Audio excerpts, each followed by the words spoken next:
Many of you are funding tax-deferred accounts like 401ks and IRAs, not realizing you're not actually getting a write-off of your income. You're just delaying those taxes until later. And that's not necessarily the best thing. I'm going to show you two situations where many of our retired clients look back and wished they had picked a different strategy. So it's tax season. You're probably hearing from your tax professionals or maybe even other friends that you should open up an IRA or put more money into your 401k before April 1st so that you can lower your taxable income. Odds are you've heard of a 401k. They're one of the most common retirement accounts out there. So here's the basics of what it is. It's an employer-sponsored account. So you got to work for a company that offers you a 401k. The money that you put into it is before taxes, and it basically comes off of your paycheck. So at the end of the year, that income is not considered taxable, and it's deferred until a time later. And it also has a matching component many times. Your company gives you some money. If you participate, they'll match it, which is probably one of the greatest incentives to put money in there. And then there are things like annual limits and different investment strategies and stuff. Those are things that if you want to know more in depth about how to manage your 401k and get the most out of it,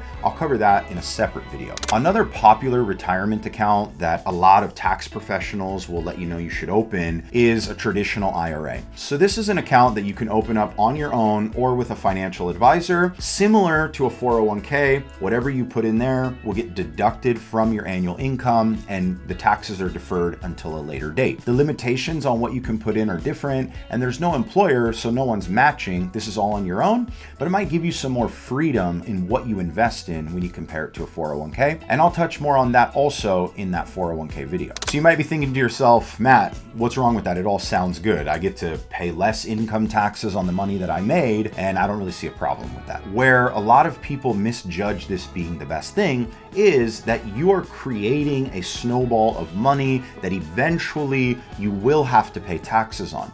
There's something called a required minimum distribution, and it doesn't happen until you're way older down the road, but at 73 years old, the IRS requires that you begin to pull money out. It counts as income, and you've got to pay taxes. So let me tell you about one of our clients named Lisa. Lisa is 73 years old, and we just discussed her first required minimum distribution. Now, she worked hard and put a lot of money into her 401k. She retired around 60 years old, but didn't need any of that money yet because her pension and other sources of income were able to take care of her.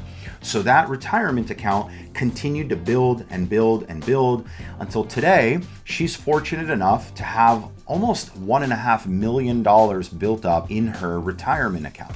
Well, that meant that her required minimum distribution was about $50,000.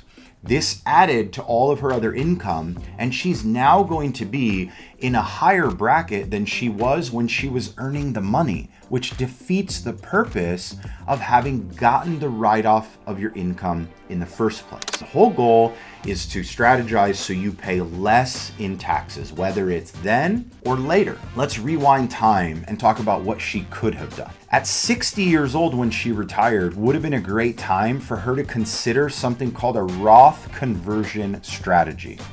This would have allowed her to start to pull money out of that retirement account, paying taxes on it at the same bracket she was in while she was working. So maybe she didn't get the advantage of paying a lower bracket then, but what this would have done is prevented the retirement account with all these deferred taxes from building and building into this massive snowball, forcing her to take out more than she needed and boosting her into a higher tax bracket.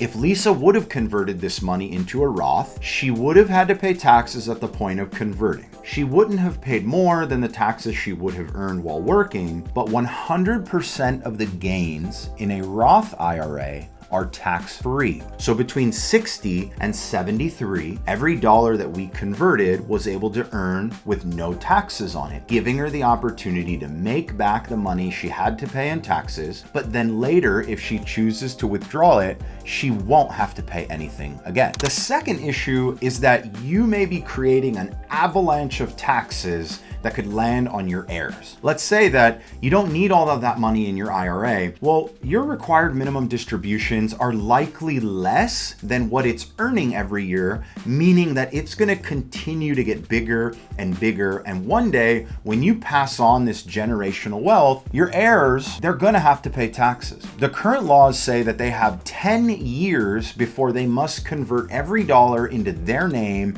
count it as income, and pay the taxes. Well, imagine you leave a few $1,000,000 to someone. It is very likely they're going to have to take out hundreds of thousands of dollars a year, causing that money to be taxed at 40, maybe even close to 50%, which is actually putting Uncle Sam as a beneficiary on your money. And I know that's not what you're planning for. One strategy you can implement is something that I've nicknamed an IRA rescue plan. And this is where we make a life insurance policy be the Caped Crusader that flies in and rescues the inheritance from the taxes. It's because life insurance policies pay out tax-free benefits.